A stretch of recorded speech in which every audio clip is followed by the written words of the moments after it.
Hi, this is Joy Robertson. As many of you know, I love food. I love finding new restaurants. I love trying new dishes. And most of all, I love talking to the many great restaurateurs and entrepreneurs we have here in the Ozarks and beyond. I love hearing their stories, and that's what this podcast is all about, learning more about them and their journey. So join me as we savor the Ozarks. This episode is brought to you by Arctic Food Equipment.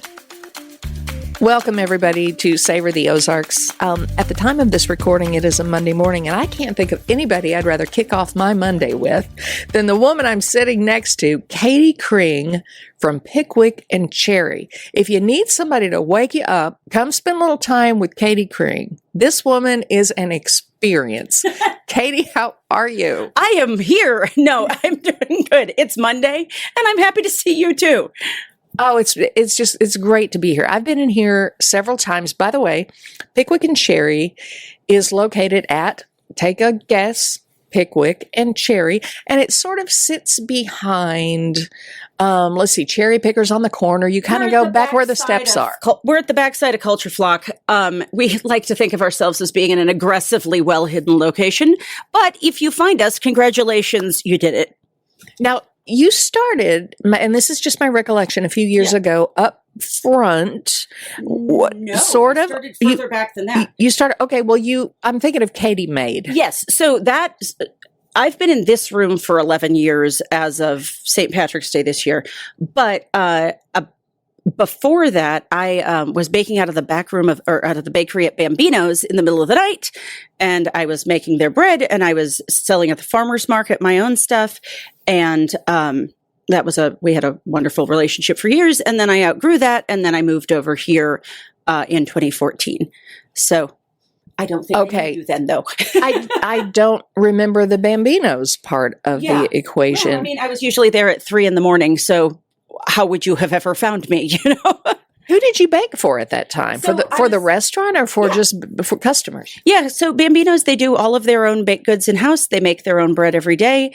And so that's what I did is every day I made their bread. And then while I was baking their bread, I was baking bread for the farmer's market and stuff like that. So kind of multitasking. Okay. Did you grow up around this area? Yeah, I'm from here. I grew up in Springfield, was born at Cox North, which was, the only place to be born at the time, I guess, other than Mercy, but or St. John's at the time. St. John's back in the day. Back in the day, yeah. I'm that old.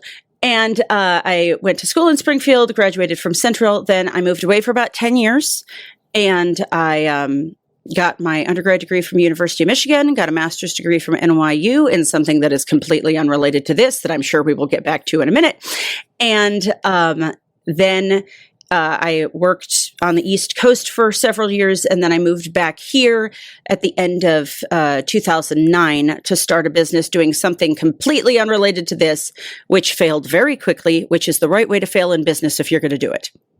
Okay. Some of this I kind of sort of know the answer to, and some of this I'm thinking, man, I'm not sure what it is. Than you thought. There's lots of backstory. You studied, like you said, in school for something completely different. What was that? Different. So my undergraduate degree is in like the jack of all trades degree from the University of Michigan Department of Music. I guess it's School of Music, Theater, and Dance. So I got to do all kinds of crazy stuff there. Music theory and composition and sound recording and audio engineering and this thing where we would rig the music school pond to make algorithmic music. And my thesis piece for that was a dance piece 25 feet up a tree, and I got to write the music for a bunch of shows there and things like that. Got to do one with Arthur Miller when he was still alive. No way. Really? Yeah. And he was only barely around. He was like 9 million years old, but he was there. And it was like a retrospective of his life. Boring piece of theater. But I got to work with Arthur Miller, and that stays on my resume, so whatever. And wow. And so then my master's is from NYU, from the Graduate Musical Theater Writing Program. So I joke that I have an MFA in show tunes, which I do. But more importantly, I have a MFA in writing dramatic musicalized theater. And so I write musicals and operas in my as my other life. She truly does. You wrote a musical. Oh, what's the name of it? Oh my gosh, the one that they premiered at the Gilloys. It's been a couple years ago. That was technically an opera, but the line between musical and opera is generally the dividing line is an opera company doing it or is a musical theater company doing it, because otherwise it's impossible to say. But so that was called Sweet Louisa, about a haunted doll. But some of my other ones, I wrote a musical about the time I got thrown out of Greater Springfield Farmers Market twice, and that's called Farmers Market the Musical. You can find clips of it on YouTube. It's very funny. It's about a girl who just wants to sell her marshmallows at the farmers market, and gets a little sideways with the good old boys who run the place. Definitely not inspired by actual events. And it is not inspired by, or a little bit? It's absolutely. No, absolutely, yeah. Lovingly, but pointedly. And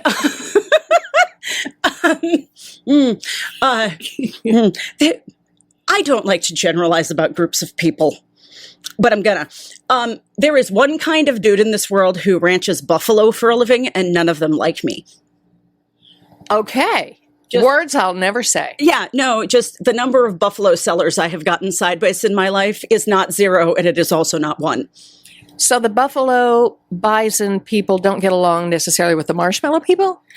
Or just me in particular. Okay. I don't know what my particular, it's like how fleas don't like horses, and that's, and apparently I annoy buffalo men. So you got sideways somehow at the farmer's market, and they escorted you out more than one time. They didn't escort me out. They invited me to join and then kicked me out, and then invited me to join and kicked me out. Oh, that's a whole other podcast. Oh yeah, no. Well, it's a musical, except that the final showdown in real life, which it wasn't just me. When they threw everybody out, when Farmers Market of the Ozarks was starting, there was this giant yelling match between like all of the vendors and the board of the market at the time at the stockyards. So in the musical, it also goes down at the stockyards, but instead of just a bunch of people yelling at each other, they handle it the old-fashioned way, which is, of course, through clogging. Well, I got to go to YouTube. I can't wait. No. But I really want to take the opportunity to continue this conversation. But note to self, go to YouTube immediately once you leave here. I'll send you links. Send me a link. Holy cow. All right. So you write musicals. You love music. And choir music and all kinds of stuff. Oh, you did choir. You did choir with the Springfield. I do. Yeah, but my choir music is done all over the place. I have one piece published through Walton, and then a bunch of stuff I do self-published. I take commissions fairly regularly. And right now I have a super secret commission project that is, I can't tell you about on your podcast yet, but I will tell you once the microphone is off, and it's very exciting. I will not say a word. Mm-hmm. Don't let me walk out without getting the info on that one. We're sitting literally in her kitchen of her bakery, and she somehow does that full time and does all these other things too. Yeah. And you'll see her every now and again walking around with, one of my favorite things, the big crate or basket on your head. Yes, at the street fair. Yes, at the street fair or wherever it is that you go, because it is really efficient way to carry a bunch of things. You used to come on Ozarks Live walk right through the newsroom with a big old thing on her head full of baking materials and breads and what have you. How'd you learn to do that? So it goes back to Bambino's, actually, because we would be carrying all of our bread and stuff out to the car. And part of the thing is, if you think about like any restaurant kitchen, there's a lot of obstructions right about it, like waist to chest height. There's a lot more space higher up. And plus, loaves of bread are heavy. And so I started just putting it on my head to get it like out of the way. And that way you can, have a hand to open a door or whatever. And then I just got good enough that I didn't need to use hands. And if you ever see me at Costco, I'm the one with my shopping on my head. You won't miss her. No, I promise you. It's very obvious. You can ask the Costco checkers if they've seen the box on head lady. They know who I am. You will know her when you see her. So when did you start baking? At what age did you realize you had a flair for that? So my mother will tell you that she has found a piece of paper from first grade where I said I wanted to be a baker, but that implies a lot more linearity to my experiences than is probably warranted. I baked like most kids bake and probably less seriously than a lot of kids bake today because sometimes I do kids classes and all these kids have watched, all of Great British Bake Off and they've watched MasterChef Kids and like, they have way more we had like the ABCs of Baking Kids cookbook and two other things but good point. Really good point. When you think about it now, you can watch people bake anything on YouTube any time of day, but we growing up didn't have that other than mom and grandma and dad and whoever. Well, I mean, like if you think about it, like Julia Child, maybe. Yeah, or like The Joy of Cooking, which has barely any instructions and no pictures. Yeah. I guess my grandmother had like 1 million years of Southern living, they like the 1987 or whatever. Yeah. But those are not an amazing way to learn to bake. Those are useful to learn to bake if you have someone who knows how to bake to go with you. So that's kind of the pre-backstory. The part of the backstory where I often begin is I am the black sheep of a golf family. And so I am the non-golfer in my family. I love you all, but I don't even need to go drive the cart. You guys have fun. I will be doing literally anything else. And so when I was in high school, and my brother ended up being a professional golfer, and Kevin Kring, if you care about golf in Springfield, you probably know who I'm talking about.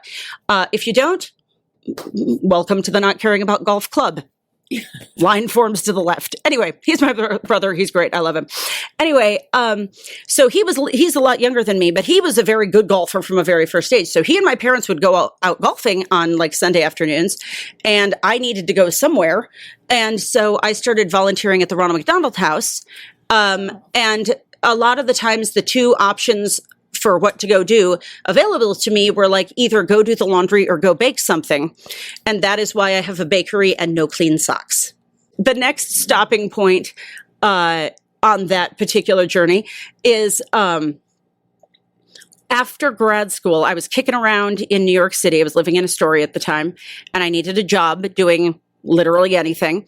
And I got hired for I think I was there for 3 weeks at a high-end cookie sweatshop. I was going to say, nameless. Okay, here comes the cookie sweatshop story. Yeah, okay, shall remain nameless unless you just want to throw it out there. I'm going to keep my mouth shut in that this is a recorded medium. But anyway, so I was at a fancy cookie factory, and there were some issues there that had to do with reality, the time-space continuum, and also labor laws. Just a couple thoughts. One, just because people don't speak English doesn't mean that they can't do math and that you can not pay them for overtime. Second, if we can do 100 boxes of cookies on Monday, that does not mean that we can do 120 on Tuesday, and then 140 on Wednesday, and then 160 on Thursday. And then by the time you get to Christmas, it's 1,800 boxes a day. Like us and what army was sort of my question.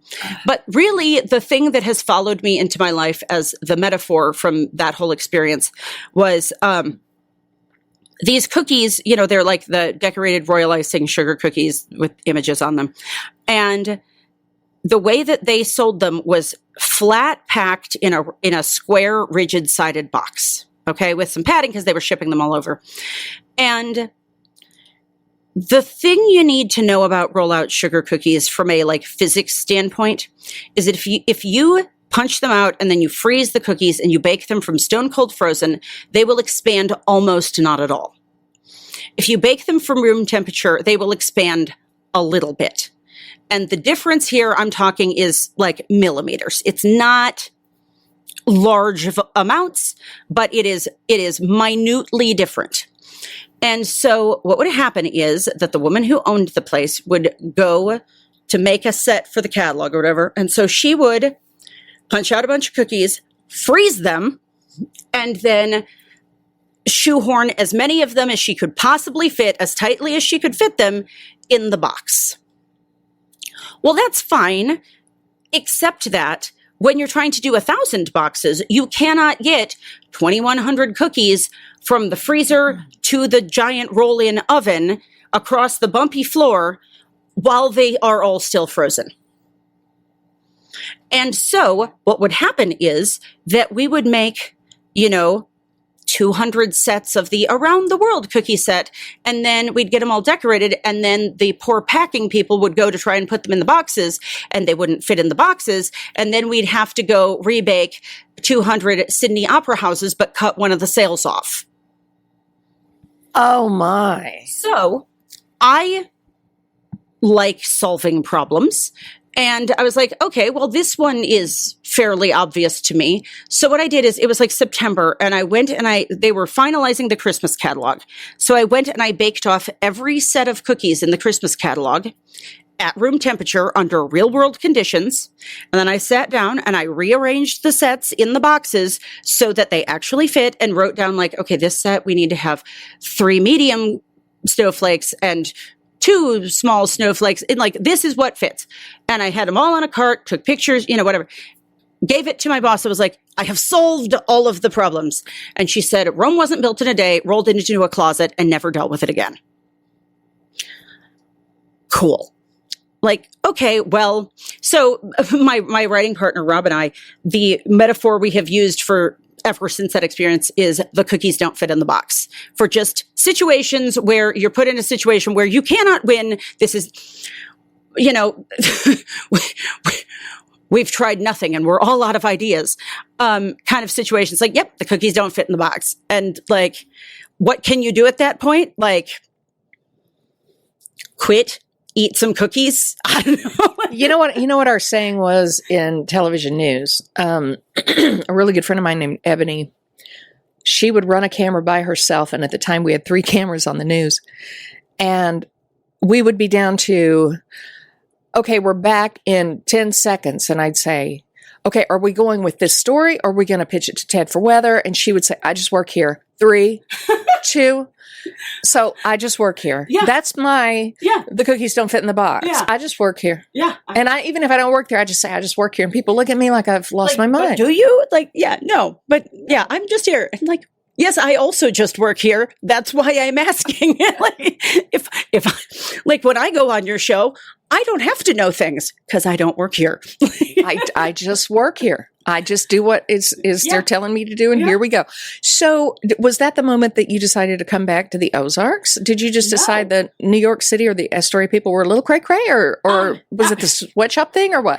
No, actually. So I was there for 3 weeks, and then right after I quit there, I got asked to go up to Massachusetts, and I went up there. It was a theater that I had interned at as a stage manager a couple of years before.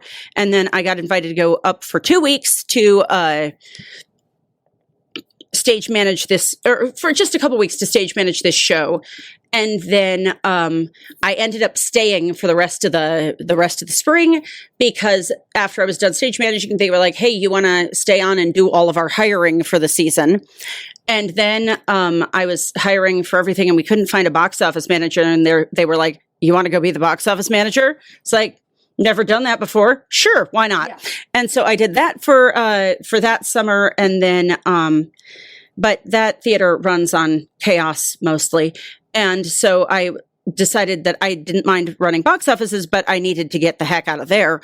And so I bounced and moved to Sarasota, Florida, where I ran box office there for 2 years. And it was there after that I decided to come back here. And we were trying to start a business that was sort of theater related, but you didn't need to be anywhere in particular. And so I figured I might as well come home if I didn't have to be anywhere in particular. And so then while that little endeavor was failing, which again, flash in the pan, lost like $2,000, which again, as businesses go, not bad. Could have been worse. Oh yeah. But so while that was happening, I started baking cookies and, just kind of selling them to like my mom's friends and things to support myself. And then, in 2010, I got introduced to the folks at Bambino's, and also somewhere around that time, I started volunteering out at Curtis Millsap's farm. And so I met some cool people there. I met my landlords at this place through them. And so that's how I got involved with the farmers markets, which again, just the musical is the best version of that story. And while things were going down with the farmers markets, I would call Rob, my writing partner, and tell him about that. And he was like, we're writing a musical about this, right? I was like, yes, I do, actually. So semi-autobiographical. You're like the Taylor Swift of musicals here. It's like you piss her off and you're going to wind up in a musical. Okay. You will have a pseudonym, but you will know who you are. Anyway, so that's kind of the backstory on me. And so then the last chunk of that backstory is, so the main thing I do now is I teach these classes.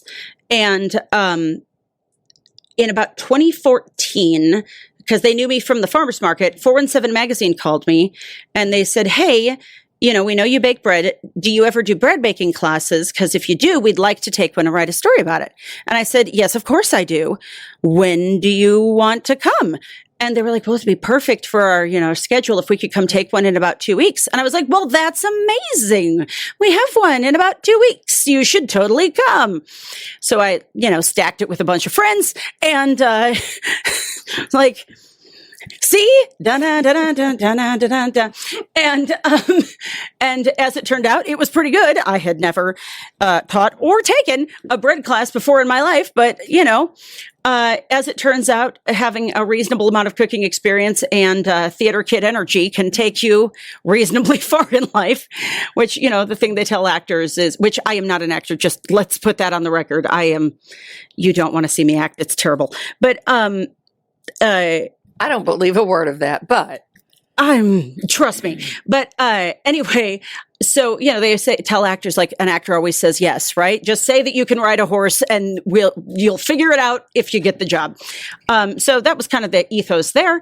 And so I did one and I was like, okay, that went pretty well. We can try it again. And so pretty quickly we were selling out Saturday and Sunday afternoons. Of course, though, you can't do the farmers market and do a class. So, I was sort of starting to get out of the farmers market thing. And then after a couple of years, every Saturday and Sunday afternoon was taken. And I was like, we'll do a dinner maybe once a month in the warm months. So we put one on the schedule and it sold out in about 15 minutes. It was like, okay, we'll do 2. And now we are up to doing them 3 to 4 nights a week, plus 2 afternoon baking classes. And we're adding some lunches in the summer. Get out. I didn't realize that. No. I mean, I know I've seen more on your social about more classes, but holy moly. We do a lot of these. Like we do, I think I did well over like 120 dinners last year. Holy cow. Okay. So in here? Yeah, in here. Okay, if those of you who haven't been in here, when you go around the back of the building and you come to the door and you look through, you're going to go, this can't be it. Yeah, this can't be where she teaches classes and serves meals. Yeah. And everybody gets involved in working the bread and making I came to the, it was the Greek night, and I still am carrying a few pounds from that. It was some of the best food I have ever had. Oh, I would do it again. We came home with so many leftovers. Yeah. But we met all sorts of new friends, my husband and I.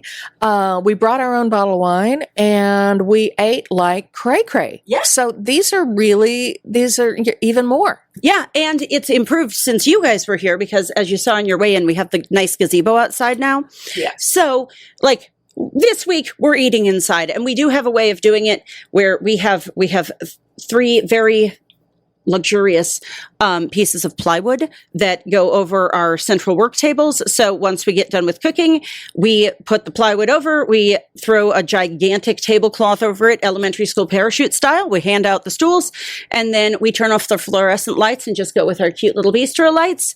And, it's transformational, but if it's nice out, we go outside because it's like legitimately cute out there. And here the effort is cute, but we get, we have 10 people and we are usually sold out. And it's cool. So I was just in Vienna for sort of double work purposes and, related to the secret project I'm not telling you about. Oh. And, so I was just in Vienna, and while we were there, we took this cooking class from a guy who does this. It was funny. He was asking us, ahead of time, like what we did. And for what I now realize was ulterior motives, but more on that later. And he was wonderful, but he does the same menu every single night because he's teaching how to make Wiener Schnitzel to tourists and apple strudel. And lovely guy, highly recommend. If you're in Vienna, go take a cooking class from Nabil. Tell him I sent you. But one day I would absolutely love to do that. Oh yeah. No, it was a hoot. He was a blast. I found him on TripAdvisor, and just the way his description was worded, which is that his Wiener Schnitzel, he would teach us how to make Wiener Schnitzel that was crispy as hell, like all caps. I'm like, okay, you're my dude. But but I felt bad for him because he asked like, what do you do? And I was like, I do what you do. And I think, it was like, that's a little daunting, but whatever. Maybe he'll come here sometime. He has an invitation and he knows it.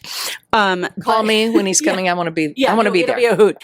But he's so, but yeah, he does the same menu every night, and that would make me lose my mind. But he's catering to tourists who, want to learn how to make Wiener Schnitzel, and where better to learn that than in Vienna. I already knew how to make apple strudel, but I didn't know how to make Wiener Schnitzel, and that's why we went. Plus, it was just fun. But I do not have the capability to do the same menu every single night forever. Well, why would you? Because the fun of it is for me to pick a new one. And I mean, I'm looking at your posters on the wall. I'm seeing the new spring posters up yet because I need to make them. But this is the problem being a very small operation is I am also the graphics design shop. But so we've got a couple new. So we just did Polish. Next week is Cajun. The week after that is British Isles, which is beef Wellington. It's phenomenal. The new Italian menu. I haven't figured out how to distinguish between our two Italian menus, but has this black garlic short rib agnolotti that is just stupid good, just ridiculous. And then we do comfort food once a year for the people who want to bring someone who doesn't eat vegetables. So it's meatloaf, bacon wrapped meatloaf and macaroni and all the cheese. But we have some, and then when we get into the spring menus, we have a seafood menu that's coming back. Greek comes back. We've got two new ones that are coming up that I am super duper excited about. One of them is Alpine, which, I was just in Austria and ate a whole bunch of bread and cheese dumpling soup, Kaspersknödel. And we're going to do that. And we're going to do a couple desserts, and we're going to do fondue, of course. Fondue, raclette, things like that. Just as a cheese loving human, the Alps are a good place for me. God, I love Austrian food. One of the most magical places I've ever been. Took this trip to Switzerland. Oh yeah, and we crossed into Austria briefly, and our guide was Austrian. He lived at the foot of the Alps in Austria. An Alp. It's amazing. Yeah. It was, and so that was all wonderful. And then the other one that's coming up, and I am really hoping, I'm talking this one up because I'm going to be so sad if no one comes to it. Georgian. I don't mean the peach state. I mean the country in Europe. And if you are not familiar with Georgian food, why would you be? But the national dish of Georgia is called khachapuri, and it is a boat-shaped hunk of bread that they bake with melty cheese inside. And then when it comes out of the oven all molten, they put an egg yolk and some cubes of butter in it. And then you just stir the egg yolk into the molten cheese and the butter. And then you eat the bread and the cheese. And it's just, oh my God, it's like one of those, like, shut up and take my money. You have khachapuri. I will eat all of it kinds of things. But there's also it's sort of that like east meets west point on like the Silk Road. And so you have, there's a lot of like pomegranate seeds. There's so many walnuts. If you have a nut allergy, don't come. I can't keep you safe. Everything in Georgian food has walnuts in or near it. Yeah. It's one of those kind of staple crops there. They use walnuts kind of like Mesoamerica uses corn. It's just, really? I have no, I mean, why would I know everything that? Is like filled with walnuts or topped with walnuts or walnut sauce or walnut this or walnut that. So I'm down with that's good. That's not a bad thing. Nuts are healthy. But walnuts and eggplant and all kinds of. So they have these soup dumplings that are so. Yeah, like the little dumpling that's actually filled with a soup. Yeah. I had the first time I ever had that, a really good friend of mine named Lynn, she's very much a gourmet, took me to dinner somewhere in Denver, and she said, you've got to have these soup dumplings. And I'm like, I thought it was like a soup with just like noodles in it or so. I didn't know.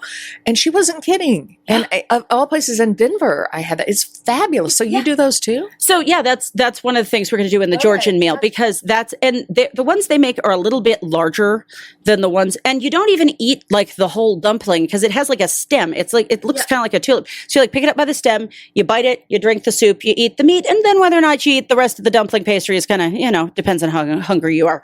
But if you're me, you do. Yeah. I mean, well, except when we were in Vienna, we went to this amazing Georgian restaurant where our friend who was taking us around just picked a bunch of stuff, and I was like, I will eat whatever you bring me as long as it isn't squid.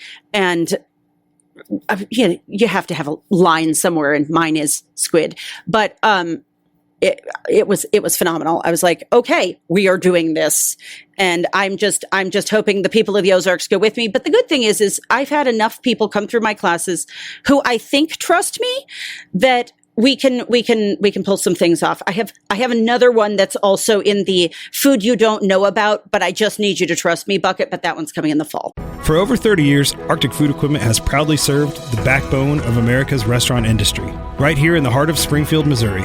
We're not just a supply house, we're your partner.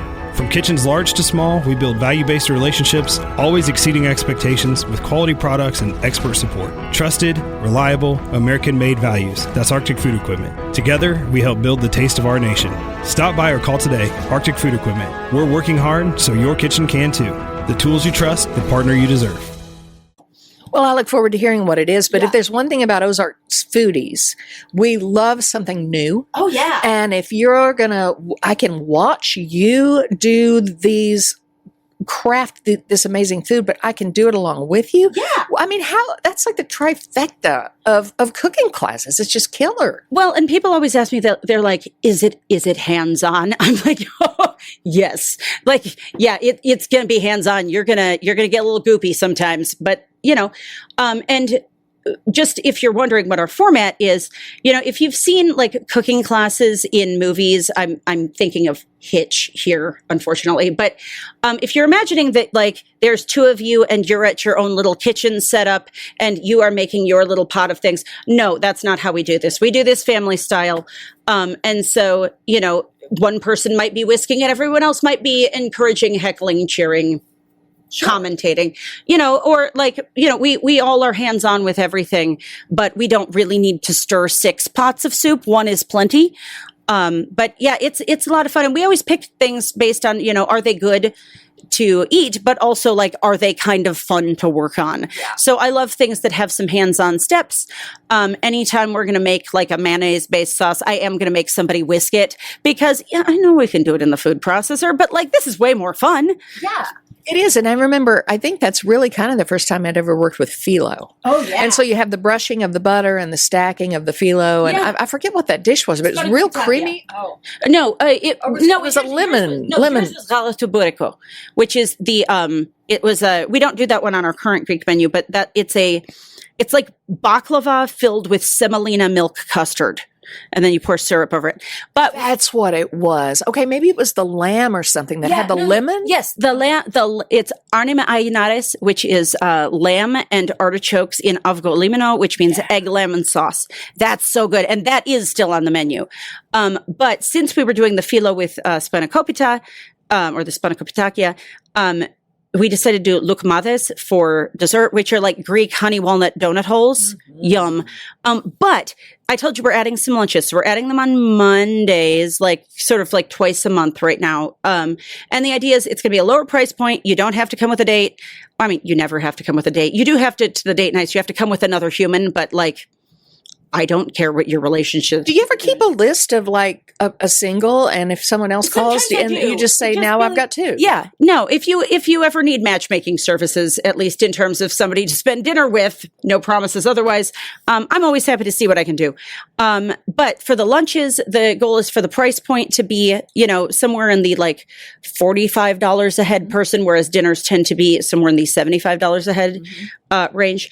But so we're trying to keep it a little bit more, a little less expensive, trying to make it like 11 to 1 and trying to keep the meal a little bit on the lighter side. So we have a Greek menu coming up on that one, I think in April, and it's got a cake in it. The cake that is the dessert for that one is like a whole different approach to phyllo that you've never imagined before. I have some in the fridge. I'll let you try it. Oh, I am very intrigued by Yeah. what you just Yeah, said. So, man, I just remember when you did these classes, every now and again you would do one because you have a fully functioning bakery here that's Well, busy not all the anymore, time. You don't do that part of it really anymore? Not really. So at some point around the end of 2019, which is in retrospect kind of a hilarious time to make this decision, but I realized of the things that I do here, 2 of them make money and 1 of them doesn't. The 2 that make money are the classes and holidays. Like we do like a third of our business for the year in the month of December. We are very tired. Anyway, That's why that rum cake comes in handy, which is freaking to die we for, have by a the lot way. of booze-soaked fruit around here at that time of year. And that makes money, and then the classes make money. The thing that did not make money, but took the lion's share of my time, was baking bread every day and sitting here and waiting for someone to come buy it.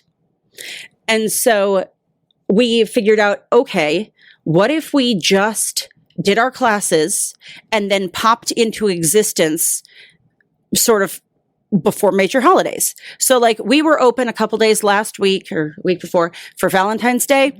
We will be open next week, Monday and Tuesday for Mardi Gras. And then we will go back into hibernation until Good Friday when we do our hot cross buns and Easter treats and whatever. So then we'll be open Friday and Saturday. And then we aren't open again until the weekend of Mother's Day. And so that way we get the people what they really want, Right. except I'm sorry to like my few baguette diehards. I love you. I miss you. I'm sorry. Well, could you do like a baguette Monday or something like that? Like, if you had, but you need time for you too. Well, that is the problem, right? Because it's, I am doing this basically full time, and then I have to go home and I have to do the graphic design. And then somewhere I have to go write another opera. So, There are only so many hours in the day, but I have so many times been here when your mother's been in here helping, and that is she the fabulous. best. Yeah, it's, she's been helping me out. She mostly is here around Christmas. And we acquire more people around Christmas, and then the rest of the year, it's a lot more manageable by ourselves. My mother is, brilliant at a lot of things. And the place she really shines is, packaging. And that's great because what you don't think about when you're running a bakery or anything is the amount of time you spend putting that thing into boxes or bags or shrink wrapping it or whatever. And also, if you ever buy any of our stuff, the packaging is beautiful. And, part of that is just because, we want to have pride in our work and our things are nice and we want you to feel like you're receiving a present when you get them. But also, if you take a couple cookies and you saran wrap them on a paper plate, you can charge $10 for that. And if you put it in a nice box with a beautiful ribbon, you can charge $45. And so, it's worth doing. But also it's functional. Like for us at Thanksgiving, so I order so much ribbon. And then my mother, again, just one of my favorite humans on the planet, we have a ribbon meeting and we go through the menu of Thanksgiving and we decide which ribbon goes on which item. And then she, based on the order, she pre-cuts things. But the thing that's great about that is you can look at an enormous stack of identical pie boxes and the ones with the blue ribbons are the blueberry. And it makes it very easy to visually distinguish between things. And then or we'll have a whole stack of things in the freezer and I'm looking for the Rudolph ribbon because it's the Rudolph cake. And so that is actually, sure, we could just put a sticker on it that says, Rudolph cake, but the ribbons are great. And so she is in charge of that. And packaging and just keeping us in line and things like that. But she is not particularly a baker, and she will tell you that. I did not learn to bake from her, and she will tell you that. And she helped me for years at Bambino's when I need help, and she sold with me for years at the farmer's market. And so now she's a little bit more retired out of things, but she's also got a new grandbaby to hang out with. So. And now, just for the record, the grandbaby, I don't believe, is your baby. Absolutely not. Absolutely Hold, not. please. Okay, this is the golfer's baby. I take it. Okay, I'm going to turn around. Katie's going to grab a drink of water. So I'm going to read the wall, a little bit of the wall here. Eclairs, cream puffs, and beyond. Oh, that was yesterday. Yep. Okay, you got the Polish date night cooking experience. This past weekend. Okay, that was the past weekend. There's a cheese making workshop. I have a friend who came to that, and I got to make that one. Mm-hmm. There's a croissants, puff pastry, and beyond. The British Isles, you mentioned. Mm-hmm. Italian date night, I haven't done that yet. This one is so good. So is that do you think your most popular, or which one do you think is the most popular? I would imagine you would start with something maybe like an Italian. Yeah, that's the gateway drug for a lot of people. Yeah.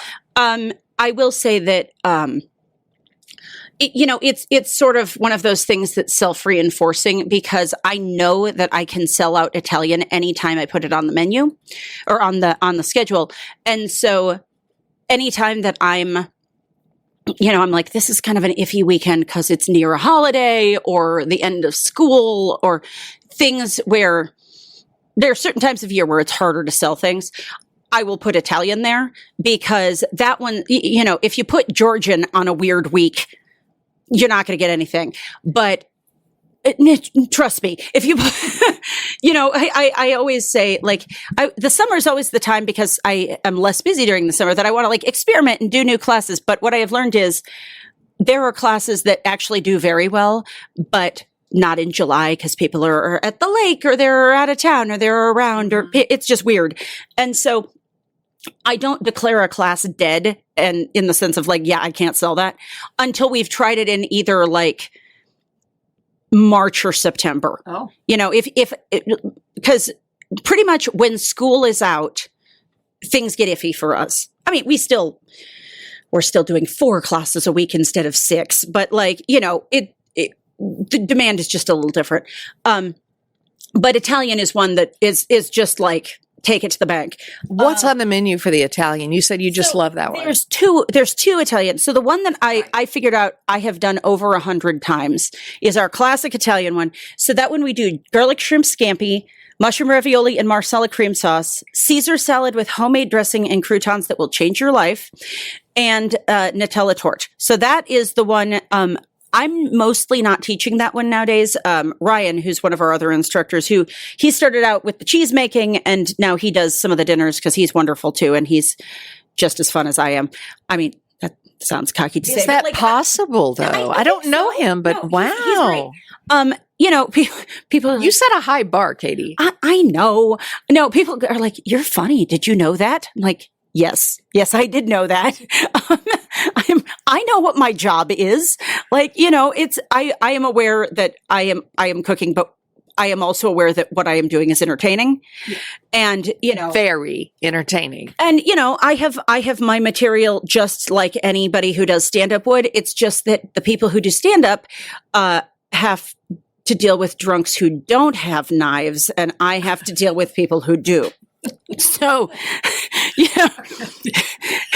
there are sharp things. There's fire. There are hot things. Yeah, you make a really good point. You're brave. Yeah. Well, for the record, I have 6 rules at the top of every class, and number 5 is no wine before knives. So we let people bring a bottle of whatever. But the rule here is you can open it just as soon as we are done with the knives. You know what? That's a good, solid thought. Went That's into 10 that years rule. Of experience talking right there. That is 10 years of experience. No, we've never actually had a major incident, but you realize that we should not be arming our drunks, and we don't generally have issues with that anyway. But it's funny. I think it's best. Yeah. I have a. I'll tell you about that later. Anyway. I have a list of things I should have been writing down that I've got to find out about. The secret thing, something about the knife, I don't know. Yeah. So what is on your second? You had such luck with the first Italian. Yeah, so the second one is antipasta salad, which if you're not familiar with that, that's salad that's like a little bit of lettuce and a lot of like cheese and pepperoni and olives and artichoke hearts and whatever else you happen to have around. Stuffed artichokes, which if you have ever looked at artichokes in the store and thought, well, that's a daunting vegetable, I will help demystify that a little bit. They are still a pain to deal with, but we make it as good as we can be. So we fill those with cheese and breadcrumbs and stuff like that. White bean gratin made with the biggest beans you have ever seen in your life. Hold on just a second. Joy, I want you to see. Oh, she's going to show I get an illustration. So these. Oh my goodness. Cook up 3 times this size. You can't see them. These beans are basically right now the size of the first joint of my thumb. They end up being basically chicken McNugget sized. Get out. What are they called? So I get all of my fancy beans from Rancho Gordo, which is a high-end bean farm in California. Wow. They're like the bean people. I mean, we do in our New Mexico menu, we use these Rio Zape beans that I was on a wait list for 2 years to buy. Like they, and you're going to pay more for these than you would for a package of Pintos at Walmart or whatever. But their beans are about $6 or $7 a pound. But they're wonderful. And these beans we do in the class, it's a phenomenal. So we do them with kale and tomatoes and cream and cheese, and it's a wonderful dish. And then the dessert or the main is agnolotti, which is a slightly different shape of ravioli. But like if you want to think about it as ravioli, sure, it's ravioli. And so if you've never worked with black garlic, have you I haven't, but I see a big jar of black garlic sitting right in front of us. Yeah, no, so it's amazing. So it gets lumped in with fermentations, but people think of it as fermented black garlic, but really it's caramelized. So the way they make black garlic is they take their cloves of garlic and they put it in a chamber that's about 140 degrees, and they leave it there for 4 to 6 weeks. What? Yeah. With that temperature? Yeah. So it's like very slow roasting caramelization. And when you taste it, or first when you smell it, it has this amazing aroma, and then you taste it and it is shockingly sweet. Like you would not imagine that it would taste like that, but it does. And so, and it's very soft and like almost spreadable at that point. And so we mix that into the pasta dough, and then we take beef short ribs and we braise them in red wine with herbs and spices and things, and make a filling out of that. And we put it in the black garlic pasta, and it is just phenomenal. We have a pasta making workshop that's not on the wall right now, but the next round of it is happening at the end of March. I think that one's sold out. It might or might not be, but I think it is. But it's coming back in April and May. Okay. And so we kind of invented that pasta in that class, because in that one we give people a bunch of fillings and all different kinds of pasta doughs in different flavors and things. And then at some point we just kind of go wild. And so we invented it in that. And then I actually just created this whole menu as a reason to have that pasta in my life. And then the dessert on that one's cannoli. So those are our 2 Italian menus. So Italian 1 is the scampi. Italian 2 is the short rib agnolotti. And then I'm intrigued by Orient Express. Oh my God. Dinner on the Orient Express date night. Yeah. So that one is sort of my most high concept one. And the idea here is that the historical route of the Orient Express is actually like, there's a lot more variants of it than you'd think, which is why if you've read the book, like he needs to be on the Calais coach because the train's going to get parted out into different places at different stops. But sort of the main route of the Orient Express traditionally goes from Paris to Istanbul and back. And so what we decided to do was we are doing one dish from each of the major stops along the way. And so we start with some French cheese and charcuterie, which that's mostly just slice this up and put it on a plate. That one's easy. Then we make the Alsatian bacon and onion tart, also known as tarte flambée from Strasbourg. Then in Munich, it's Weisswurst with honey mustard. So it's kind of like bratwurst that we poach in white wine, and then serve with honey mustard. Then for Vienna, we do asparagus, which I just learned this when I was there, that apparently one of the Habsburg emperors loved asparagus so much that like there was an asparagus course at every meal, and like the royal greenhouses had to figure out how to make asparagus grow all the year because, or do, various other preserved forms of asparagus, because asparagus was very important to the imperial family. I would be good with that. Yeah. So we're going to do some Viennese asparagus. Then for Budapest, we're going to do chicken paprikash. For Bucharest, polenta is a major thing in Romania. So we're going to do garlic mushrooms with cheesy polenta. And then for Istanbul, baklava. And so, which interestingly, baklava is one of those words that, so baklava is sort of ubiquitous everywhere that used to be the Ottoman Empire. So people think of it as being Greek or Turkish, but it is also very much in the Balkans. So Macedonia, Serbia, things like that. So if you're American, you say baklava. If you're Serbian, you say baklava. And if you're Greek, you say baklavas.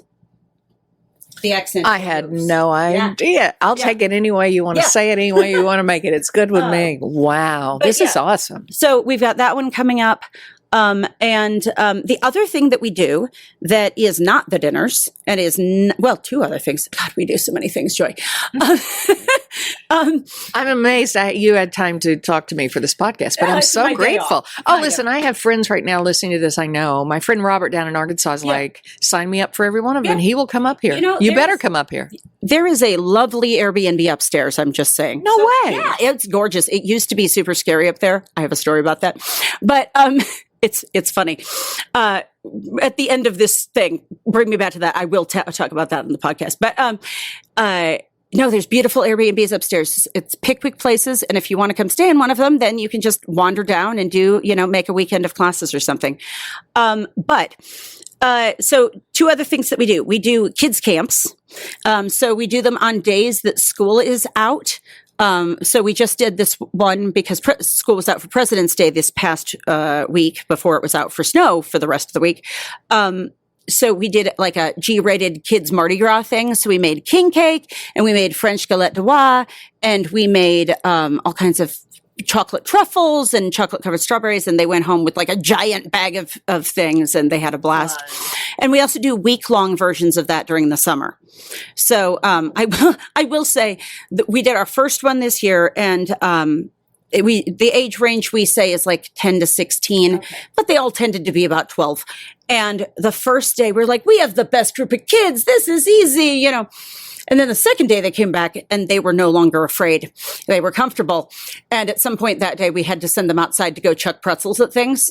Like we had these old dried up pretzels that we were just using decoratively. I was like, let's go try and play horseshoe with this. And then they discovered that they could just pulverize them on the sidewalk. And I was like, yeah, that's fine too. Go for it, kids.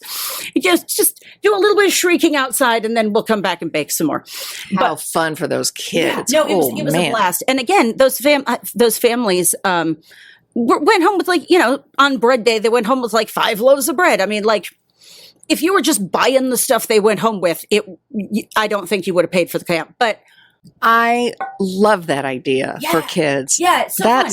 You might need a week-long camp for adults too. Just keep that on the back burner. Yeah. It's just hard to find the right week, right? Yeah. But so then the other thing that we do is I've been doing these tastings because I need to justify how I feel about things. But so what we do is it's Tuesday nights. In fact, I have one tomorrow night where we're doing balsamic vinegar.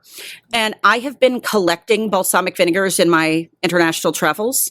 And like if you're used to balsamic vinegar being like, the bottle you get at Walmart for $3 and whatever, and like it's fine, you put it on the salad, whatever. Allow me to introduce you to a really, really cool realm of things. So I have some nice Italian bottles, of course, but then I also have, there's this South African vinegar farm we love to go to, which they now ship to the US. It's called Rosendahl with a Z. And so they started out as a wine farm about 40 years ago, and the winemaker went on vacation to Europe, and he ended up being gone a little longer than he planned, and he came back and he no longer had wine. He had vinegar. And so he decided to just kind of lean in. And so they make this amazing, like 12-year aged infused, they have 4 different varieties of that balsamic. And then, our first time there, they didn't have any that they could sell us, but they have this bottle, Reserva, which I believe they said was 30-year aged, and it is expensive and it is phenomenal. But then also, I was just in Vienna, and so we were at the Naschmarkt, and there was a woman there who had her tapped kegs of all of her balsamic vinegars, and I got to try a couple of them. But there was this apple golden balsamic that was just brilliant, and she bottled it out of the keg right for me, and so I've got that. Wow. And then of course I also have some domestic flavored ones that I really like. So, we tried little bits of that. I got. To be able to start doing this, I ordered, a box of 1,000 communion cups, and they got delivered to my house. My boyfriend was like, "Are you starting a cult?" I was like, "I'm not starting a cult." Kind of, yeah. Yeah. I mean, I you could. have a problem with the cult? Come on. Yeah, seriously. So we got that one coming up, and then we make our own vanilla extracts. And so I have, special vanilla beans from all over the world that we make so we're going to try some of those. We're not doing vanilla shots. We're going to but there's a lot of pudding and cookies involved in that one. Okay. And then another one that I'm really excited about that's coming up in March is honey, which if you have not explored the world of monofloral honeys, which monofloral means one flower, the idea is that bees' wings only last about 500 miles. So if you're a female worker bee who's going out to collect the nectar, you can fly about 500 miles and then your wings disintegrate and you die, which is grim, but they're bees. And so they will always go the shortest distance to the food source they can because they're trying to conserve, get as much food with the least amount of effort and damage. And so that's why if a professional beekeeper takes their bees to go pollinate the blueberry patch, then the bees will pretty much exclusively eat blueberry nectar. And so then the honey that they produce during that time has this amazing sort of blueberry essence about it, or watermelon or whatever. So I did a tasting through the honey board through the Bread Bakers Guild of America and became a little bit obsessed. So now I have a collection of all kinds of monofloral honeys that you can't go into, Hy-Vee and buy or whatever. So we try some of the normal things you'd find around here, like clover or alfalfa, buckwheat, orange blossom. That's sort of what you could reasonably expect to find in an American store, maybe. But then I have a bunch of different ones I collected in South Africa, like macadamia and lychee and eucalyptus and myrtle.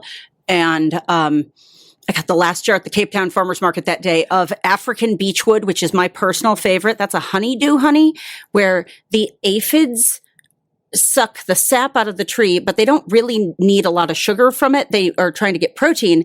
And so what they excrete is mostly sugar. So that's called honeydew. And so then the bees come along and eat that sugar and make it into honey. So it's a little gross to think about that it's processed through 2 bugs instead of 1, but you know what, whatever. It's already bee spit. What do you want from me? Right. So that one, it tastes like coffee and caramel and chocolate. It's amazing. And then I just picked up a bunch of neat things in Austria as well. So we've got alpine rose and linden and acacia and all kinds of cool things. So we're going to taste those, so you get little spoonfuls of the honey and also, Lay's potato chips as a palate cleanser because you need something salty between that to make it okay. I think that sounds heavenly. Yeah, it's so cool. You do the full dinners, but you also do the tastings, and you're about to do lunches too. Yeah. So the wild rice and onion bread you do at Thanksgiving is my obsession. It tastes for all the world like a slice of stuffing. Yeah, it does. And that's why we sell it at Thanksgiving because, what I personally do is I take it, I chop it up, and put in a pan with some onion and some celery and some butter, throw the cubes of bread in, pour a little bit of chicken broth on it, and head to Thanksgiving dinner. That plus about 5 pies is what I bring to the table. And if you want anything else from me, Too bad I'm tired. That is my obsession, and she can vouch for this. Every year, I order several, and I get a couple for us, And then you share them. and then I share them. But then I have also got some friends in Kansas City who want some, and then I've got friends here that are like, "Oh, get me some of that," Oh my God, I am like a dealer. I am like a bread dealer. I'm okay with that. I'm fine with that. Yeah, I'm good with that. Man, we could go on and on. I got to wrap this up at some point. What's the really crazy story about the upstairs, the scary upstairs that's not scary anymore? So, before the current landlords bought this building, it was kind of derelict for a number of years. And it's my understanding that at some point in the 20 to 30 years ago past, they were growing weed up there illegally. I don't know who whoever, but I don't know if they were squatters or whoever they were. Somebody was growing weed up there. And it looked like a very, very run down, it had been like apartments, around 1900 or something. It was one of those things where like there's a grocery store downstairs and the family lives upstairs kind of situation. So I want you to imagine a space that has like old lady wallpaper and, things like that. So it has very like old timey apartment vibes, but also a lot of the plaster has fallen off the walls or, there's been water damage. Somebody painted a frog smoking a pipe on the wall. Somebody had stapled a bunch of like electrical wire for grow lights all over the thing. There used to be a closet up in like the front room that I'm pretty sure they used to keep the drugs in. And the reason why I am fairly certain about this is because I think someone stole them at some point. And the reason I think I know this is because somebody spray painted on the door. Can I swear on this podcast? Go to town. Okay. Somebody spray painted on this door, "Bitch, we got your," and then they ran out of room and had to spray paint sideways up the wall next to it. Shit. And one of the true regrets of my life is when they renovated the upstairs and now it is gorgeous. I didn't steal the "bitch, we got your shit" door. And is it gone? Did they paint over it? I guess that would be threw it away. I know. That would have been kind of a fun thing to leave it there. You have a picture. I Okay, ought to good. frame it and see if we could put it up there or at least down here. Yeah, It's a great It story. was sketchy enough that we had at one point we just had the priest come throw some holy water up there just in case. Sometimes you'd hear weird noises. It's 100-year-old building. Like just sprinkle that thing a little bit, But now they are beautiful. They did a beautiful job up there. There's two bedroom Airbnbs upstairs, and they're really, really lovely. Big fan.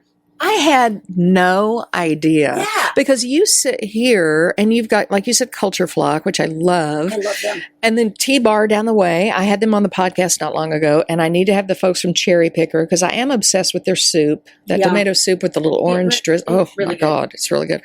But I had no idea. I never really thought of what was upstairs, and now I know. Yeah, and that's one of the cool things is that, if you're coming from out of town or you have people coming from out of town that you would rather not have stay in your house, if you come stay here, you're in such a cool foodie destination because you are within literal steps of, here, but also, the Royal and Sleepy Possum for breakfast and T-Bar. And we've got the brewery across the street, Tie and Timber, and they're expanding. There's Team Taco. And there's, all of these cool places that are within literal steps. And then, of course, you're also a very short walk or Uber or whatever from downtown. And, it's kind of the perfect location in terms of if you want to have it. Plus, if you haven't experienced the magic of Roundtree, like it looks like Norman Rockwell painted it. And, especially if you're here in the spring, when all the trees and flowers and yards are in bloom. And can I just shout out to my neighbors? This is a neighborhood that has beautiful houses, but not an obsession with perfect lawns. And a lot of it's just old houses and like any sod that was ever put down has died out 80 years ago. And so a lot of people have lawns that are, lawn shaped, but mostly not grass. And so there are several lawns a couple blocks down that in the spring turn purple with all of the violets and, and things like that. And like, I just love that so much because, and there's neat mosses and then in the summer clover and, it's really great that people, I just love that people are taking the approach of like, yeah, we have lawns because that kind of thing where we all have porches and you can exist as neighbors in a way. And I live in the neighborhood and I love that on my walk home, I know if, I walk all the time. And if I ever have a problem, I am never more than 3 houses from a friend's house. Yeah. And that's super cool. But I just love like kind of the wildness of the yards. That's just my own personal thing. But it's just a cool neighborhood. If you're here in the fall, we have maple trees and, we have the Halloween parade and it looks like, again, it's big Norman Rockwell vibes. We have our Thanksgiving or the 4th of July parade, which is basically like any of our parades. It's very like Lake Wobegon kind of parade where it's like, are you in the parade or are you watching the parade? Yes. It's fine. You watch for a little bit and then you join in and then you bop out and you join in, whatever. A brief spooky walk with the neighbors. But yeah, it's such a cool place to be. And, I've been on this corner now, I guess since Colleen has sold T-Bar, I think I now have the longest tenure of any of the businesses on the corner, except for emos and aughts. But those are the old timers. But otherwise, I think I've outlasted everybody. But and more to come. More to come. So it's super fun. Yeah. And we have. As I said, our menus are always changing. If you look on our website, there's, the event calendar, but then also under events, there's the event menus. Yeah. And that is a comprehensive list of all of the menus that are available. Because one of the things that we do is private things. So if you can imagine, 10 people that you would like to do this with, then you pick your night, you pick the menu. We do it as a flat rate because doing this for 10 people or 2 people is basically the same for us. Mm-hmm. So the price is for 10 people and you get the best value if you bring all 10. If you want to bring 3, okay, that will be expensive, but sure, no problem. Okay. And so then you get to pick which of the menus we do. And we do that, we do that for like bachelorette parties or for family, the families in town and we need something to do with them or things like that. So we do those fairly regularly. And so if you see something that's coming up or, you see a menu on there that's not coming up and you think, well, I could get a group together for that. Great. Let's do it. Oh my gosh. Now you've got me thinking, this would be so fun. Okay, what is your website, pickwickandcherry.com? Yes, pickwickandcherry.com, and you have to spell out the and. Okay, that's kind of what I figured. Yeah. Wow. Okay, got to wrap it up. Katie Kring, Pickwick and Cherry. You sing, don't you? I do. Sing us out. Absolutely. Sing me something out. Oh, come on. Come on. You got something. Don't you just... No, 20 seconds of something. It's one of those things like when somebody says, you're funny, tell a joke, and then you realize you don't know any funny things that you have ever said in your life. Oh, come on. You can think of something. Freebird. Ave Maria. No, absolutely not. Come on. I threw this at her. Produce to the people all across this great, great land. We will bring it to the market. We will pass it hand to hand. Out of sorrow and injustice, revolution will be born. We're bringing produce to the people. Let the people eat sweet corn. Perfection. That is, of course, from Farmer's Market, the musical. Of course it is. Look for it on YouTube. Visit Pickwick and Cherry as soon as you can. Take advantage of these classes. Katie Kring, always an experience. Thank you. I've been told that. It's nice to talk to you, Joy. Be sure to go to AroundTheOzarks.com to sign up for our daily newsletter where you can get every episode of Savor the Ozarks, plus all our other podcasts, events, and contests straight to your inbox.